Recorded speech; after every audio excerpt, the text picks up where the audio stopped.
The mischievous god Loki has returned once again.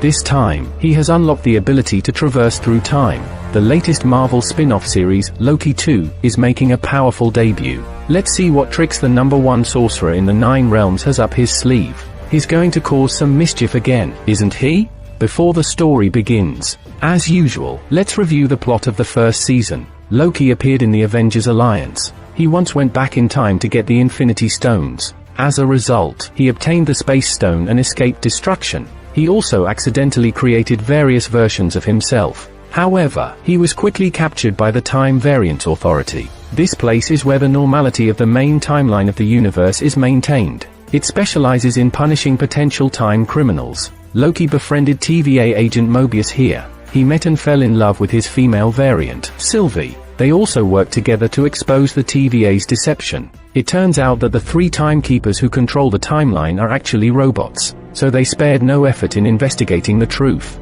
They found the true founder of the TVA, He Who Remains. It was this Kang who put an end to the multiversal war, bring all the timelines under control, and establish the TVA to maintain the normality of the timelines. It sounds like Kang may have done a good deed, but Sylvie believes he has no right to arrest the so-called time criminals, so she wants to kill He Who Remains. Unexpectedly, she is stopped by Loki. Sylvie is forced to push Loki into a time door, and then personally kill He Who Remains. Little did they know, the timelines start branching out uncontrollably. Before his death, He Who Remains says that they will meet again soon. After being kicked back to the TVA, Loki realizes that his old friend Mobius doesn't recognize him. The original Timekeeper's statues in the TVA have also turned into statues of Conqueror Kang. The plot of the second season begins next. Loki can't understand what's going on. Meanwhile, Mobius notices an intruder, and immediately leads a pursuit from behind. Loki is intercepted by 2 teams from the front and back. Unable to do anything else, he jumps over the railing, landing on a yellow hover car. The driver on the car, unable to react in time, crashes into a statue. Then the car falls into a nearby hall. The employees, led by Casey, look bewildered. They watch as Loki climbs out of the car's cargo area.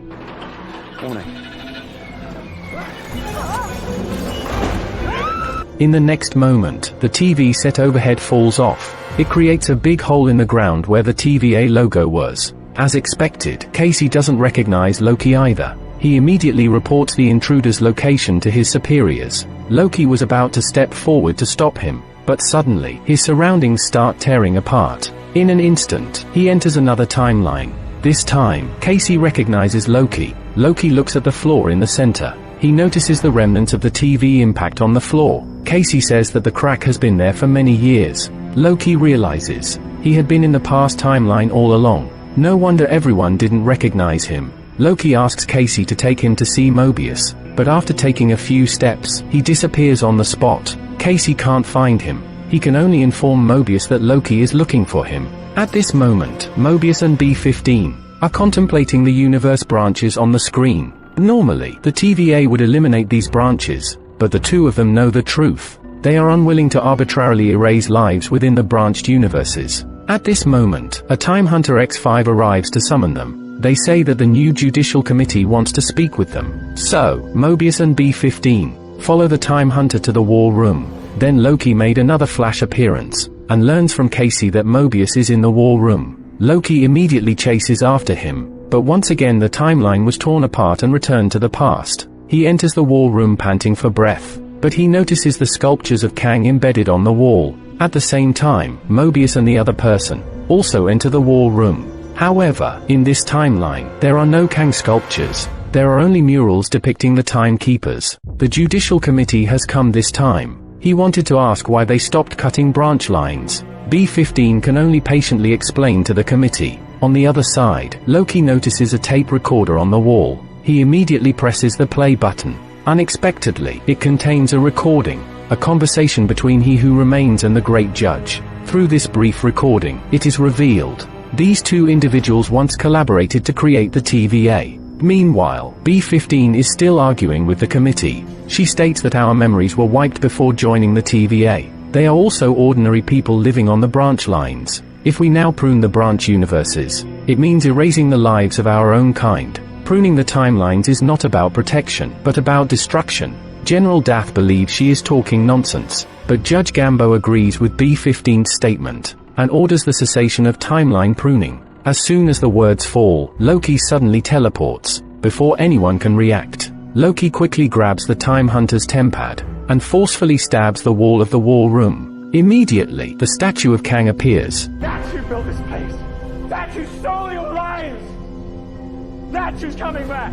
Loki tells everyone that Sylvie intended to kill Kang. General Dath immediately asks about Sylvie's whereabouts, but Loki is kicked into a time door, and hasn't seen Sylvie. Mobius takes the emotionally charged Loki away. General Dath orders X5 to immediately search for Sylvie at the end of time. At this moment, Loki and Mobius finally have the opportunity to have a detailed conversation. Loki briefly summarizes his experience at the end of time, and points out that freeing the timeline might not be the right choice. It might even bring more malice and violence. Perhaps he who remains is right. If we allow the growth of universe branches, it is highly likely to trigger another multiversal war. As the two spoke, Loki began to tear apart again. His time-traveling ability is too unstable. Mobius thinks of someone who might be able to help, so he takes Loki to the TVA repair department. The orange decor has changed to blue-green. Everywhere is filled with files and notes. A man wearing glasses descends from above. He is the head of this place. Eulopolo. It means serpent bearer. Eulopolo says you can call me Old EU. Old EU hasn't seen guests from other floors for 400 years. He gets a little excited when he sees Mobius. He quickly says, 400 years ago, you went to the wrong floor and ended up in the repair department. Since then, we haven't seen each other. Mobius doesn't remember any of it. He can only go along with it. He quickly explains the purpose and wants Old EU to fix Loki. Before Mobius can elaborate on the condition, Loki disappears appropriately. Old EU immediately points out that this phenomenon is called temporal dissociation, but in the Time Variation Management Bureau, without a concept of time, temporal dissociation shouldn't occur. Although he has seen this before, he still can't fix it. On the other hand, Loki slips away to the past TVA. He also encounters Eulopolo. The past version of him isn't wearing glasses, so we can distinguish between them based on glasses. To distinguish between two timelines, Loki came up and asked, "Can I call you Old EU?" So this nickname comes into play. Then he continues to inquire, assuming the TVA may experience temporal dissociation. How can I remedy the situation? Old EU said that someone must be there in the timeline where Rocky wants to go. Should place a temporal beacon. Upon hearing this, Loki immediately asks Old EU to create one, and then instructs the other party to wait for future Mobius to arrive. Loki's guidance indeed influences the future. The scene shifts back to the present timeline. The previous second, Old EU didn't know how to fix temporal dissociation. The next second he took out the time spiritual light capture device, and explains to Mobius how to use it. First, Mobius needs to locate the temporal vortex, then use the beacon to pull Loki out of the time stream, and the entire process must be fast. If Mobius lingers too long within the temporal vortex, the energy inside will tear his skin apart. In addition, Loki must bear significant risks. He must force himself to detach from each temporal branch, because only when something is pruned, it is released from time. In this way, Loki can be captured by the beacon. If Mobius doesn't catch him in time, Loki will fall into a black hole and become spaghettified. Just as the words fall, Loki slips back to the present. At that moment, the desk lamp on the side keeps flickering. Old EU complains that this broken lamp is always like this. Mobius casually retorts that it's not the lamp's fault. Lately, the entire TVA has experienced power fluctuations. Old EU's face suddenly changes upon hearing this. He realizes that it's a branching of the timeline, resulting in a temporal vortex overload. Old EU immediately takes people to the control room to investigate. The entrance to the control room reads, "Danger, increased temporal radiation intensity, 7,000% higher chance of spaghettification." The group ventures into it. Temporal vortex is the heart of the TVA. The control room's purpose is to refine the raw time into tangible timelines, because the TVA abolished pruning actions, resulting in too many branches of time. The machines want to intertwine all the branches, thus causing an overload in the control room. The simplest solution is to prune the branches. However, this would result in the deaths of thousands of timeline variants. Old EU can only close the blast doors to protect the TVA, but once they're closed, it's impossible to help Loki resolve the dissociation issue. Old EU can only buy him 5 minutes of time. Upon hearing this, Mobius writes, "Skin," on the computer. It seems he is still concerned about the skin-tearing situation. There's no time to waste, so the two of them prepare immediately. Old EU hands Loki a clock, and explains that within a few seconds of it turning green, Loki must prune himself. Loki is about to give Mobius some instructions. Unexpectedly, another temporal dissociation occurs. The Time-Space Authority's staff in his hand falls to the ground.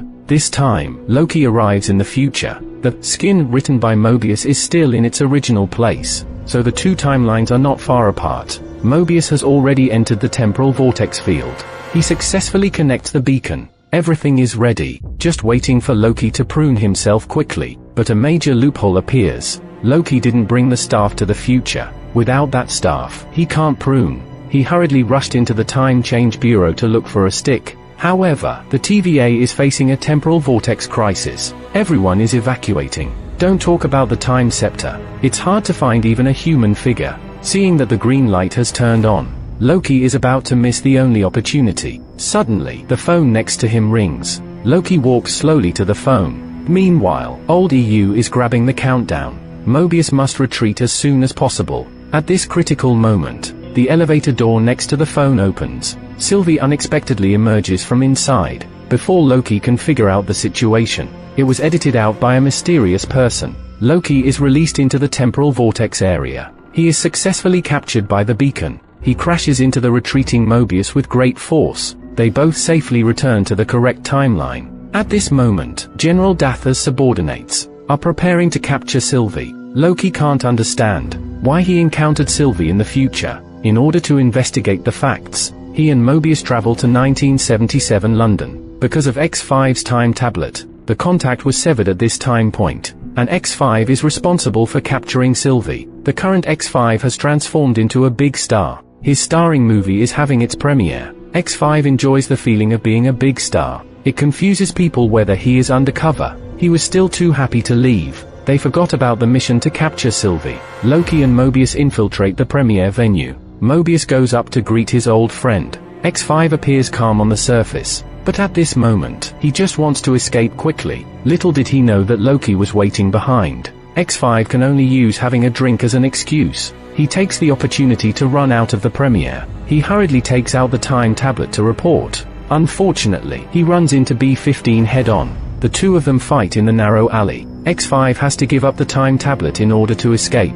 Meanwhile, Mobius quickly catches up with him. He corners X5 in the alley and interrogates him. In the next moment, Loki appears with his green magic. He almost forgot to leave the Time Variation Bureau. Loki can restore his godly powers. Seeing the situation turning unfavorable, X5 runs away. The two of them chase each other through the streets. Seeing that Rocky blocked the X5 in a dead end, X5 unexpectedly uses the TVA's device to teleport. X5 returns to the main street and continues to flee, but he is blocked by a large group of pedestrians. He picks up an iron rod next to a trash can for self-defense. He swings the rod forcefully at the thugs in front. Unexpectedly, the scene in front of him was just an illusion created by Loki. Immediately after, Loki appears and traps X5 with his duplicates, and corners him against the wall. Loki takes X5 back to the TVA. Afterwards, he and Mobius take the confiscated tablets to the repair department to be examined by Old Owen. Meanwhile, the latter is working on improving the time scraper.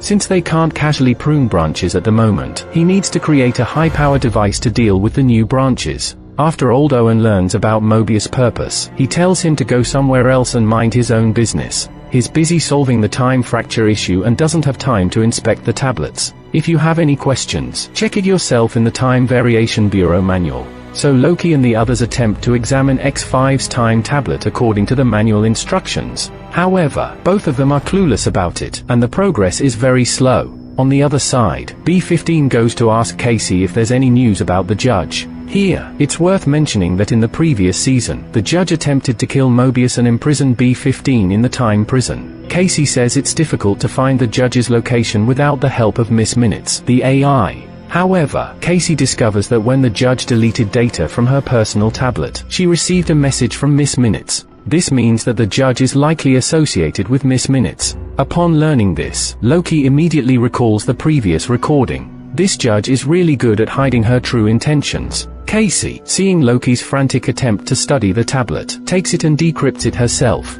Meanwhile, Loki and Mobius go to interrogate X5. Since they are all colleagues at the TVA, they are well versed in the interrogation techniques. So they skip the small talk and go straight to asking where Sylvie is. What did you do to the time tablet? Unfortunately, X5 didn't take this trick and even interrogated them in turn. X5 has seen Loki's file and knows that he is a complete villain. But now he's pretending to be a hero and save the world. And he and Sylvie are only causing more trouble. X5 says Loki only brings disaster to the people around him. Otherwise, your mother wouldn't have died. Loki is hit where it hurts. He takes a deep breath to steady his emotions. That's right, I am a villain. Lately, I've been trying to walk the path of truth and goodness. Anyone dares to come up and find fault. Loki approaches X5 and presses him to reveal where Sylvie is. Mobius sees that the tension is getting too high and quickly steps in to separate Loki. Unexpectedly, X5 turns his focus on Mobius. He asks if Mobius has ever wondered what our true identities and lives were like before entering the TVA. Maybe you're just an insignificant pawn, a complete idiot. X5's words become more and more painful. Mobius is taken aback. He's about to give X5 a big slap. Now it's Loki's turn to step in and break up the fight. This interrogation has completely failed. They not only failed to get any information, but their mood is also as bad as stepping on shit. They pass by the break room and decide to have a dessert to lift their gloomy mood. X5's words haven't disappeared from his mind yet. Loki, on the other hand, asks Mobius if he's not curious about his past life. It is known that the TVA employees were originally ordinary people from variant universes, but their memories were erased when they were captured by Kang, and they have been living within the TVA. If it weren't for this divergence, they might be experiencing completely different lives. However, Mobius says that the past cannot be changed, and since their life trajectories have already been altered, there's no need to dwell on their previous lives. He just needs to be clear that he is now Mobius, sitting in the break room and enjoying dessert.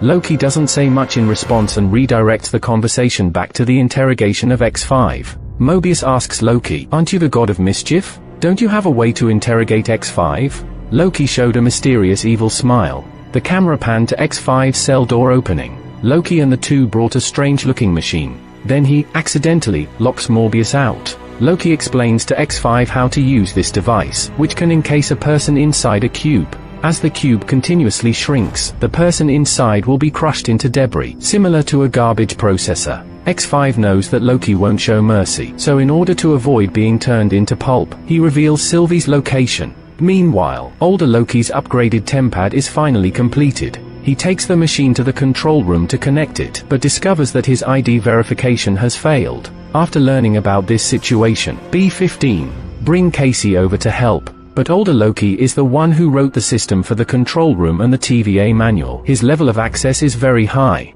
At the moment, even older Loki can't open it, so Casey can't be of any help. If someone wants to close the blast door, he can only use the authority of the survivor Kang, or retrieve the runaway artificial intelligence time lady. The scene shifts back to Loki's side. The two of them follow X5 to a time branch in 1982. Sylvie is working at a McDonald's on the street corner. X5 feels that he has completed his mission and wants to hurry back to the TVA. However, Mobius is afraid of deception and insists on pulling him inside. At this moment, Sylvie is taking orders from customers. This fearsome female Loki actually enjoys her current life and even wears a 5-star employee badge. Sylvie is shocked to see them and, in order not to disturb the dining customers, she and Loki step outside to talk in detail. Loki has seen Sylvie in the future TVA due to the time anomaly, and he wants to know why she appeared. Sylvie doesn't take it seriously and doesn't want any more involvement with the TVA. Besides, the future is not set in stone. Sylvie asserts that she won't go to the TVA again. Loki doesn't argue with her, but warns Sylvie that if the TVA is destroyed, the multiverse will also spiral out of control. At that time, these branch universes will cease to exist. Even if you're willing to sell hamburgers at McDonald's, you have to make sure McDonald's won't disappear first. Meanwhile, Mobius is eating apple pie. X5 on the side appears very nervous. The more Mobius looks at him, the more he feels that something is off, so he asks X5 what he's been hiding. Mobius drags him to see Loki. The latter couldn't hide it anymore and decided to confess. If we stay here, we'll all die, and everything will disappear. Upon hearing this, Sylvie uses her mind-reading ability on X5 and discovers that General Daff, when he led a large force away, wasn't trying to capture her but to secretly blow up all the branch timelines, including the one Sylvie is in, without the approval of the Time Variant Authority. At the same time, the TVA also discovered this issue because there were deletions and warnings in many branch timelines. Loki and the others send X5 back to the TVA and then, led by Sylvie, they stop General Dath's actions. The three of them arrive inside a ship, where they witness General Dath's subordinates moving through various timelines, setting up bombs. If this continues, billions of people will meet their doom. Loki and the others launch a surprise attack while they're off guard. General Dath, upon seeing the situation, immediately orders the activation of the bombs. Loki and Sylvie work together to stop the hunters and successfully apprehend General Dath. Unfortunately, most of the branch timelines were destroyed. Although the numbers on the screen may seem cold, but if you think about it from another perspective, General Dath destroyed dozens of parallel universes. If a few more were destroyed, Spider-Man, across the universe, would never be made. Just then, Casey detected the location of the Grand Judge. Several people surrounded to confirm. However, Loki noticed that Sylvie was still standing in place. It turned out that General Dath was responsible for this situation. Sylvie once again felt disappointed with the TVA. She chose to return to a previous branch timeline, no longer getting involved in this matter. Late at night, Sylvie lies on the car. She still holds the time loop device of the deceased Kang. Her peaceful life has been disrupted. Can she truly be self-sufficient? The scene shifts to the sacred timeline in 1868, the so-called sacred timeline. It is the main universe timeline designated by the TVA. At this moment, the Grand Judge throws a TVA handbook into the room of a boy in Chicago. Miss Minutes states that in the future, this boy will rise to the pinnacle of the TVA. At that time, we will be his right and left hands. On the other side, Old Owen is still dealing with the explosive door issue. Although General Dath destroyed most of the branch timelines, but the crisis is not resolved. Since the Air Kang has been killed by Sylvie, they can only retrieve Miss Minutes, because she has administrative access to the entire TVA. But the multiverse is so complex. How can they find an artificial intelligence? Fortunately, Casey found clues to the Grand Judge earlier. The other person is definitely with Miss Minutes. Casey detected two signals, one in Chicago in 1869. One in Chicago in 1893. Loki and Mobius decide to try their luck there, but Chicago is so big, where should they start? Mobius thinks of 1893. Chicago was hosting the World's Fair. The Grand Judge might go there for the occasion. Facts have proved that Mobius's guess was correct. The two of them are in a newspaper. They saw the news about the floating ghost clock. There is no doubt that this ghost clock is Miss Minutes. They followed the clues in the newspaper. They first took a stroll in Chinatown. They also unexpectedly saw statues of Odin, Thor, and Balder. Mobius teased Loki. Did seeing this make you feel homesick? You know, sometimes I forget that you're one. You are one of them. Blows my mind. Loki inadvertently noticed a nearby sign. It said, Widow Teamley's Amazing Time Marvels. Both of them were particularly sensitive to the word, time. They immediately entered the bar behind the sign. The Grand Judge was among the crowd at that moment. As for the name Teamley on the sign, it was a variant of the Air Kang's name. At that moment, he was demonstrating a prototype of time manipulation. The crackling lightning was exceptionally dazzling. It attracted the attention of all the spectators. Mobius believed that as long as they captured this variant, they could solve the problem by bringing him back to the TVA. However, before the two of them could take action, Teamley was surrounded by a crowd of people. The Grand Judge was among them. Many people were interested in his invention. They wanted to buy the patent for the prototype. Seeing this, Teamley decided to auction it on the spot. In the end, it was bought at a high price by a bearded man. Teamley took the money and left in a hurry. The Grand Judge hurriedly chased after him. She had to groom Teamley to become the next heir, because this is the plan left behind by Air Kang before his death. In the next moment, the Grand Judge and Loki both grabbed hold of Teamley. Unexpectedly, a buyer appeared out of nowhere. He pointed out that Teamley's invention was useless. Turns out Tamley is the boy who got the manual.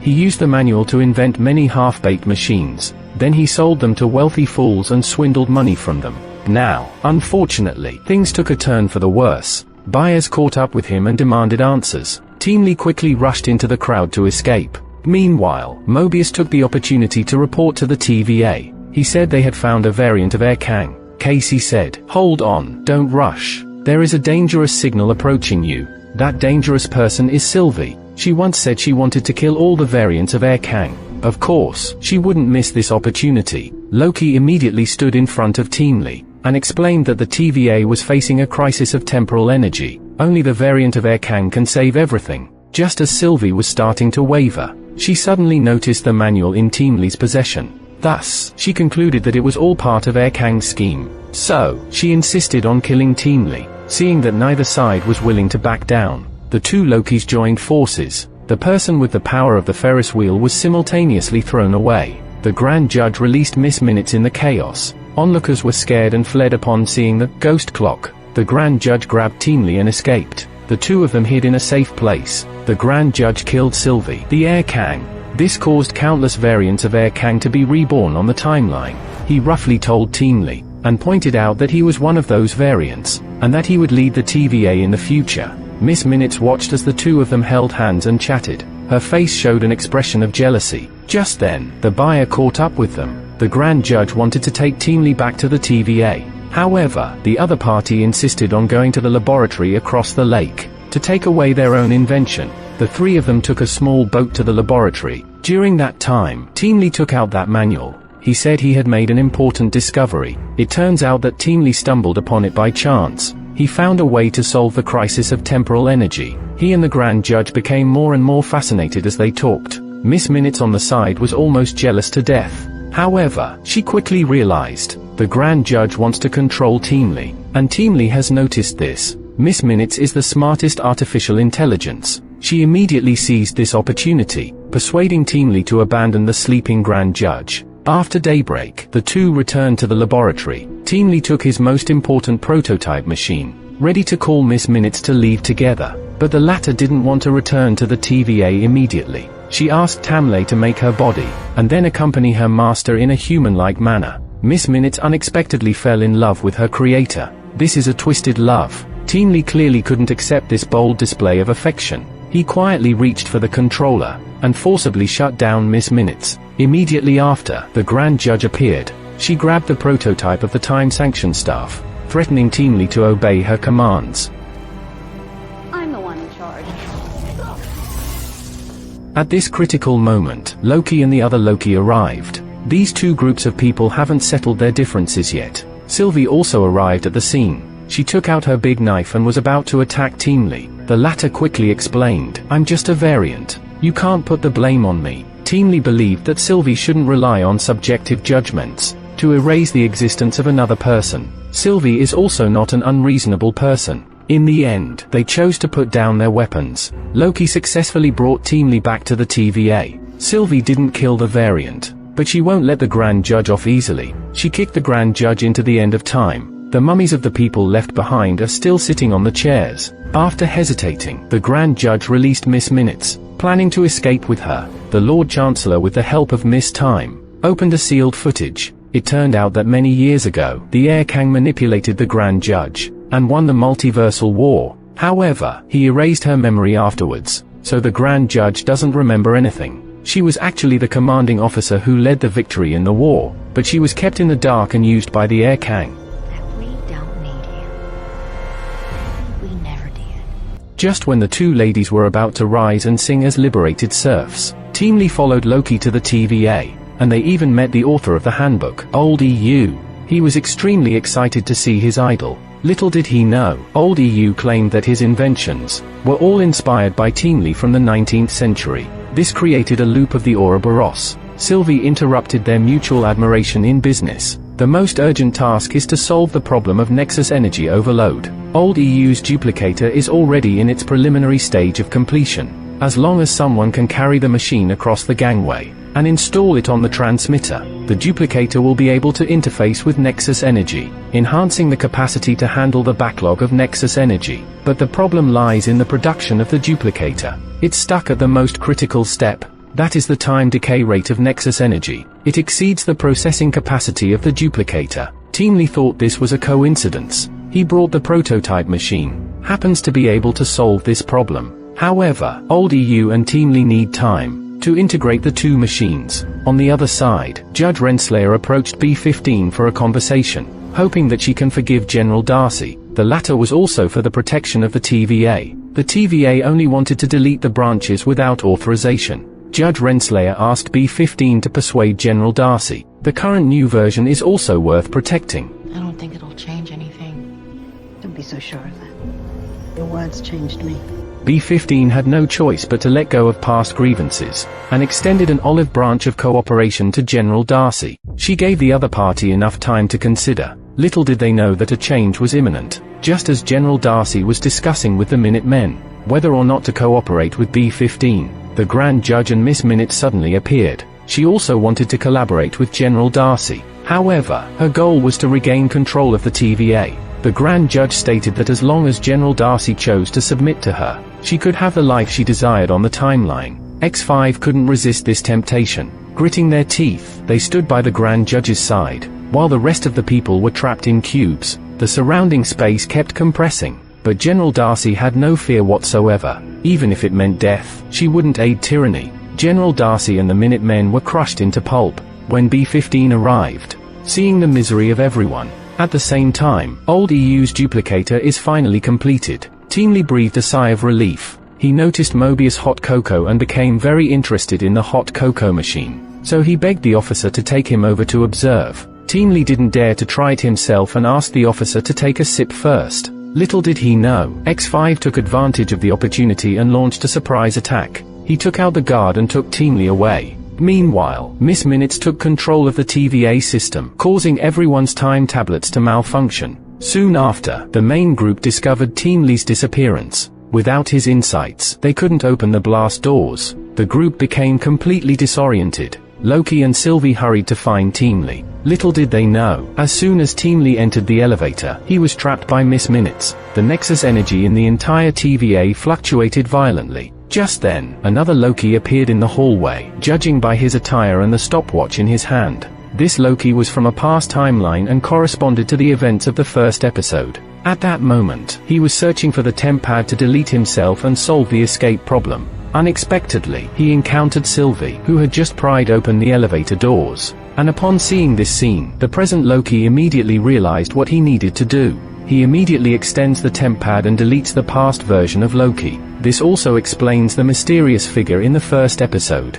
It was actually Loki himself. The timeline achieves a perfect loop. At that moment, a phone rings nearby. Loki quickly answers it. Soon, old EU's voice comes through. He is preparing to free himself from Miss Minute's control. He is preparing to reboot the entire TVA system. But in doing so, superpowers and magic would be usable within the TVA. Loki becomes intrigued upon hearing this unexpected opportunity.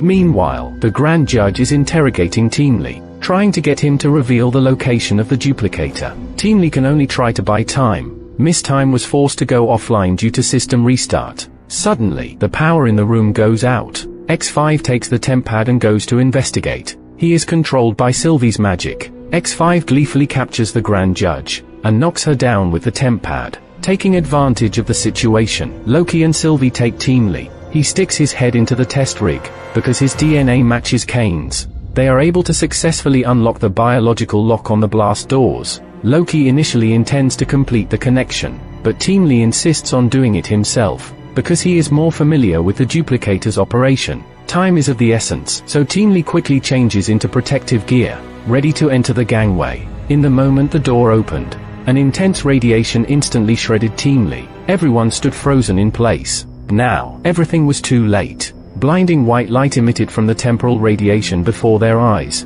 Destruction unfolded right before them. Even as a god, Loki felt the despair. After struggling to regain his composure, everyone in the control room had vanished. The entire TVA was empty and hollow. Loki didn't understand what had happened. The next moment, the phenomenon of temporal slipping occurred again. He instantly teleported to the adjacent office. He saw another version of himself standing in front. Then Loki escaped once more. He returned to the previous office. Sure enough, he saw his other self across from him. The timeline was completely disrupted. Everything around him felt like it was being fed into a shredder. It turned into countless fragmented objects. Then Loki began slipping away incessantly. First, he arrived at the 1962 time branch. Casey was preparing to escape from the Isle of Demons prison. He moved the box on the wall. He climbed to the rooftop with his cellmate to escape, and coincidentally, Loki ran into them, but the current Casey didn't recognize him at all. Then Loki slipped to the 2012 time branch.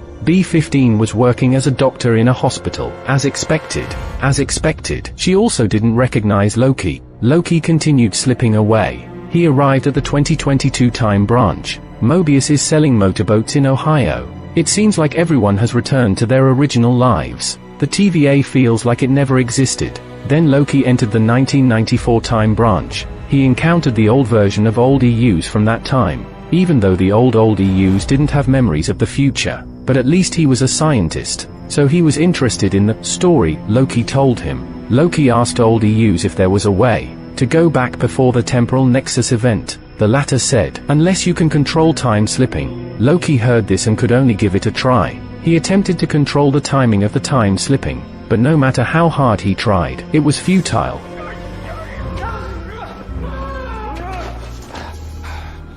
Old EUs thought that maybe external assistance was needed. However, when he tried to shock Loki with the baton, trying to intimidate him, it had no effect. It had no effect at all. Just when Loki was feeling hopeless, old EUs suddenly had an idea. Since everyone at the TVA has a time variant aura, gathering them all together can borrow similar parts of the spiritual light. They could accurately locate the coordinates of the TVA, but even with the coordinates, they couldn't move, because they didn't have a temp pad. Old EUs also didn't know how to create one. Loki hurriedly pulled out the TVA manual. It contained detailed explanations of all of old EU's inventions. With this, they could definitely create a temp pad. As soon as the voice fell, the teleportation appeared. Loki unexpectedly arrived at Mobius's doorstep. Mobius had 2 adorable children. Loki didn't care whether Mobius believed him or not. He came over to explain the situation of the Time Variation Bureau. Old EUs completely treated him as a lunatic. At a critical moment, old Mobius suddenly arrived. He spent 18 months in the time branch to create the temp pad. Seeing the scene before him, Mobius finally believed Loki's words. However, he didn't want to leave his children. To dispel his doubts, bringing Mobius back a few minutes earlier in this timeline. Look, you can come back anytime. Oh, you were at the shop earlier. You won't disappear in this timeline. Finally, Mobius was convinced by him. Then Loki used the same method. Loki successively approached B-15 and Casey. He successfully convinced both of them. He brought everyone together at old EU's lab. Now, they were missing a crucial person, Sylvie. Meanwhile, she was working at a nearby bar. Loki nervously approached her, fearful that she might have lost her memories. Fortunately, Sylvie remembered everything. The two of them went to a nearby bar to talk. Sylvie didn't understand why Loki wanted to save the TVA. Anyway, everyone now has their true lives in different timelines. She knows Loki is reluctant to leave his friends, but everyone didn't belong to the TVA in the first place. But without them,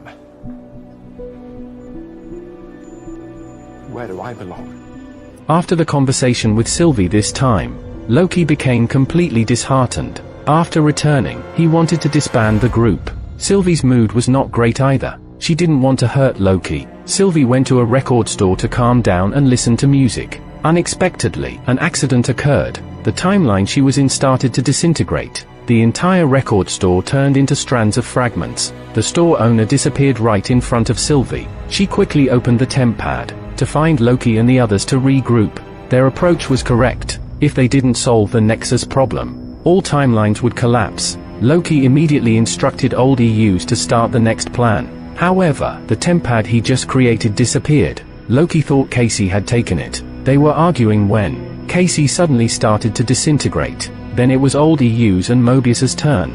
Their timelines collapsed one after another. Lives within them vanished. Loki watched Sylvie disintegrate before his eyes. He felt an unprecedented sense of loneliness and confusion, and this emotion triggered Loki's abilities. He actually mastered the method of controlling temporal slips. Loki returned to the moment when everyone regrouped. He told old EUs that he understood the method of control. The key was not the time, location, or reason. It's about who. I can rewrite the story. Since Loki had mastered the method of slipping, he could now be like Doctor Strange, and constantly retry before the temp pad entered the ramp. After hundreds and thousands of repetitions and improvements, he would always find the right method. Loki was like a spinning top being whipped. He adjusted and tried again and again. He even slipped back to the day when he brought back the tempad. He wanted to learn from the other and old EUs, the method of assembling the prototype and the duplicator, in order to shorten the production time. Obi, how long will it take me to know everything that you know about mechanics, physics, and engineering? Loki was still confident in himself. It was just physics. How much time could it take? After all, he was a true deity. Decades. Centuries. Several centuries later, Loki appeared as a physics genius. He quickly assembled the duplicator. Then he instructed Tempad to unlock and descend the ramp. Old EU stood by, feeling very uncomfortable. He wondered why he felt like his job was being taken away. Casey was even more stunned. When did this guy become a physics genius? Better watch out, Obi. Looks like Someone's coming for your job. That's right. I'm a-coming. Loki's attempts were successful. Tempad no longer disintegrated instantly. Instead, it could withstand the radiation and approach the emitter. This time, he finally connected the two devices, and he activated the docking button. Loki was almost moved to tears on the spot. He told Tempad to come back quickly. Old EUs went to check the monitor, discover the hidden forces that are knitting the pivots together. They succeeded, but before Loki could relax, the readings showed an error again. But this time, Loki couldn't find the problem. Could it be that the Nexus was always uncontrollable? An infinitely expanding multiverse? Loki went back to the day when Sylvie wanted to kill the Timekeeper. He wanted to stop her from killing them, but Sylvie was determined to kill the Timekeeper. Loki tried multiple times but couldn't stop her, and during one of his countless attempts, the Timekeeper suddenly burst into laughter, and they also froze Sylvie in place. They could not only pause time, he also knows about instant teleportation. Loki dragged a chair and sat across from the Timekeeper. Ask him how he can stabilize the hidden power of time. The Timekeeper confessed that when the Nexus faced branch overload, it would delete the branches that shouldn't exist, to ensure the safety of the sacred timeline. It was a simple and straightforward procedure. The final result would never change. You can't save those branched universes. I'll change the equation. I'll break your loop. But destroying the Nexus will trigger a catastrophic war. The Timekeeper gave Loki a choice. Either destroy the Nexus and end everything, or kill Sylvie, and do everything to protect the sacred timeline. Loki didn't know how to choose, so he went back to the moment when he was first captured by the TVA. He wanted to have a conversation with his friend Mobius. How do you choose who lives and who dies? Mobius told him a story. There were a few hunters sent on a mission near the Black Sea. They wanted to eliminate a variant who was about to kill 5,000 people, but when they arrived, they discovered a small problem. The variant was only 8 years old, playing games with their brother. The experienced hunters were never soft-hearted, but that day, they hesitated. Their moment of softness caused a branch in the timeline. More variants started appearing. Things escalated quickly. Their partner had to eliminate the child, but the damage had already been done. Several innocent hunters died tragically. It was all because the hunters didn't consider the bigger picture when making their choice. They didn't focus on the greater good. The soft-hearted hunter in the story was Mobius, and their partner who took action became the TVA's judge. Loki bid farewell to Mobius. He returned to the day when he reunited with Sylvie, and told her that he couldn't fix the Nexus. The only way to ensure the survival of the sacred timeline As if I never kill he who remains in the first place. So you have to kill me. Sylvie asked Loki if he had ever considered taking away everyone's original lives, whether protecting the sacred timeline was worth it. But what good is free will if everyone's dead? And who are you to say we can't die trying? Loki finally had an answer in his heart. He returned to the control room, and walked towards the console under everyone's gaze. I know what I want. I know what kind of god I need to be. Loki resolutely walked to the receiver. He used his magic to destroy the Nexus in front of him. All pivots are dying. Loki grabbed the floating branches around him. He slowly walked towards the end of time. He used his own divine power to replace the power of time, protecting all the branched universes from destruction. But the cost was that Loki would become a time tree, forever trapped in that place. Soon after, the TVA returned to normal operation. Mobius decided to leave, go see life on the pivot. He saw his two sons. A new life would continue, now and forever. The story of the second season ends here. Loki went from the god of mischief to the god of stories. It wasn't logic but belief that saved the world. It's reminiscent of the saying, if I don't go to hell, who will? Finally, Loki sat at the end of time, quietly watching. In that moment, he truly became the needed deity. It can be considered the best Marvel series after WandaVision. It explores time and the multiverse. It also delves into existentialism. Marvel has finally accomplished it. The deconstruction and portrayal of the character Loki. Although the middle plot had some flaws, the ending was remarkable. Overall, it's definitely worth watching.